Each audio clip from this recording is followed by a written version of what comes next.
Cette réunion s'inscrit dans le cadre de la sensibilisation à la mesure qui a été prise par le gouvernement d'augmenter les prix du carburant. Vous savez certainement que depuis un certain nombre de mois, le pays vit au rythme des pénuries de gasoil qui sont dues au fait que sur le marché international, les prix de ce produit ont augmenté et donc les prix sont partis à la hausse. Nous, en étant un pays producteur, le gouvernement a maintenu des prix relativement bas qui ont fait que les besoins extérieurs ont migré vers le Niger et le produit s'est raréfié. Et donc nous, les consommateurs de gasoil que nous sommes, puisque nous transportons avec des bus, donc nous avons constaté qu'il y a des pénuries et cette mesure est venue mettre un frein à la pénurie et rendre le produit disponible sur le marché, ce que nous demandons, qui est notre principale volonté d'abord. Voilà. Et donc la réunion, c'était le gouvernement tenait à nous expliquer, à travers la plus haute personnalité, nous expliquer les motivations qui ont conduit à cet état de fait.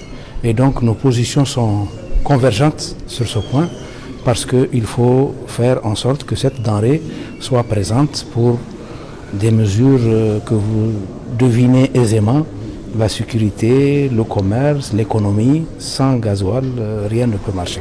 Non, pas du tout, parce que l'analyse que nous faisons, c'est que la disponibilité se faisait, rare depuis un certain temps. Et donc cela est dû au fait que le prix est bas. C'est pour ça que le produit manque sur le marché. Et donc si vous voulez maintenir une économie qui fonctionne, si vous voulez maintenir des institutions qui fonctionnent, si vous voulez maintenir tout simplement la sécurité, le produit doit être sur le marché, doit être disponible.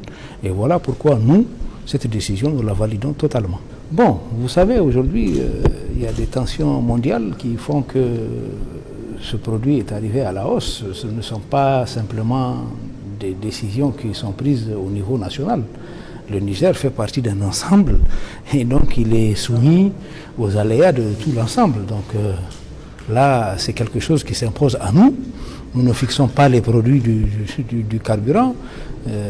Voilà, c'est quelque chose qui s'impose à nous et nous sommes obligés de prendre le train en marche. On a répondu à l'appel du chef de l'État sur le président de la République.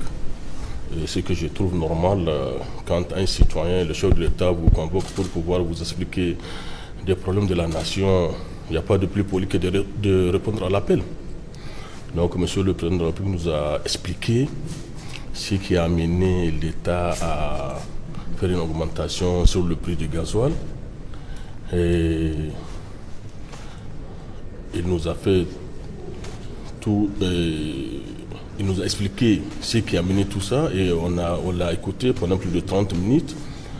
C'est vrai, on ne peut pas dire que augmenter le prix du gasoil dans un pays est une bonne chose, mais vaut mieux l'augmentation du prix du gasoil que de ne pas avoir le gasoil, bien que les gens disent que le gasoil est extrait au Niger, c'est raffiné au Niger. C'est vrai, le citoyen lambda ne peut pas comprendre que quelque chose qui est extrait dans le pays, raffiné dans le pays, et qu'on dit que c'est parce qu'il y a une crise mondiale qui s'est augmentée. Bon, la population bas, eux, ne peut pas comprendre.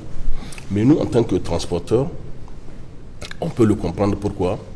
C'est vrai, au Niger, nous sommes à 540 francs et que dans les autres pays comme le Bénin, c'est à 638 francs et que des autres pays, 900 francs, jusqu'à 1200 francs au Nigeria. Même si le pétrole, le chef de l'État a amené le pétrole à 300 francs au Niger, nous, les Nigériens, on ne peut pas profiter de ça. Parce que voilà, aujourd'hui, avant-hier, le gasoil était à 540 francs, mais on ne peut pas l'avoir. Pourquoi? Parce que c'est consommé par toute la sous-région. Donc nous, Nigériens qui devraient profiter de ça, on ne peut pas profiter de ça parce que on ne peut pas empêcher un camion béninois qui vient au Niger dire que non, tu es bénin, on ne peut pas donner le gasoil. C'est pas possible parce que nous aussi, on va sur leur port pour prendre nos marchandises. Et aussi, ils vont dire que bon, d'accord, gardez votre gasoil, nous aussi, on va garder nos ports. Donc ça sera la catastrophe. Mais si on revient sur les mêmes prix que les autres pays, qui nous entourent, qui viennent ici, il n'y aura pas de problème, on va avoir le gasoil. Mais si on revient sur les mêmes prix que les autres pays qui nous entourent, qui viennent ici, il n'y aura pas de problème, on va avoir le gasoil. Mais si on revient sur les mêmes prix que les autres pays qui nous entourent, qui viennent ici, il n'y aura pas de problème, on va avoir le gasoil. Mais si on revient sur les mêmes prix que les autres pays qui nous entourent, qui viennent ici, il n'y aura pas de problème, on va avoir le gasoil. Nous, on a l'habitude de garer nos camions 16-17 jours dans les stations à Gaïa, Koni, Dosso. 17-20 jours, il n'y a pas de gasoil.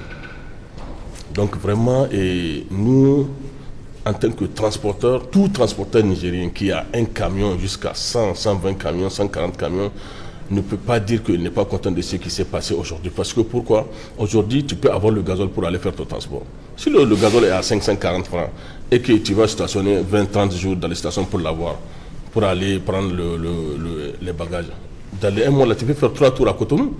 Donc si ça revient à 638 francs et que tu as le gasoil, il n'y a aucun problème. Et vous voyez ce que le président vient de dire, c'est la réalité. Aujourd'hui, nous nous sommes alignés sur le prix du gasoil de Cotonou. Aujourd'hui, au Bénin, ils ont commencé à faire des ruptures de gasoil. Parce qu'ils s'arrêtent chez eux pour prendre le gasoil. Mais avant, de Cotonou jusqu'à Kandi, jusqu'à Malanville, il y a le gasoil dans toutes les stations. Aujourd'hui, il n'y a plus de gasoil. Aujourd'hui, on a des camions stationnés dans les stations à Cotonou, à Kandi, il n'y a pas de gasoil. C'est pourquoi le président nous a appelés et nous a dit de voir nos copies, de tout faire pour que cette augmentation de gasoil ne soit pas affectée sur la population bas. Nous avons pris des engagements avec le chef de l'État qu'on va tout faire pour que cette augmentation ne soit pas synonyme d'augmentation sur les prix de transport et tout ça là quoi. Juste, on ne va pas dire qu'on va augmenter sur les prix, mais on va augmenter des choses minimes qui ne seront même pas vues à l'œil sur les choses. Nous, en tout cas, transporteurs. Mais il faut faire attention. Aujourd'hui, on n'a même pas commencé à augmenter sur les prix que vous voyez en ville maintenant. Les gens ont commencé à augmenter sur des Solani, sur des quoi, tout est en train d'être augmenté. Donc il ne faut pas qu'après les gens disent que c'est à cause de l'augmentation du gasoil. Hein. Ça n'a rien à voir avec l'augmentation du gasoil. Ça, ce sont les gens qui sont en train de spéculer pour rien du tout, que ça n'a rien à voir avec le gasoil. Nous, transporteurs, on va soutenir le choix de l'État pour que ça ne soit pas de la pagaille dans cette affaire. S'il y a augmentation, soyez sûr que ce n'est pas sur le transport. Ça, c'est clair et net. On le dit et on le maintient. Sur cette affaire d'augmentation de carburant, on apprend dans la ville des gens qui se disent transporteurs, qui n'ont même pas de camion d'abord, qui ont créé des syndicats et qui n'ont même pas de camion, qui disent qu'ils vont aller en grève parce que l'augmentation du prix du gasoil est fait quoi. Or que ce ne sont pas des transporteurs. Nous, en tant que transporteurs, moi, président de la coalition de transport marchandises, j'ai plus de 180 camions que je fais travailler. Et quelqu'un qui va faire un syndicat qui n'a pas un camion, et lui, il va dire qu'il va aller en grève.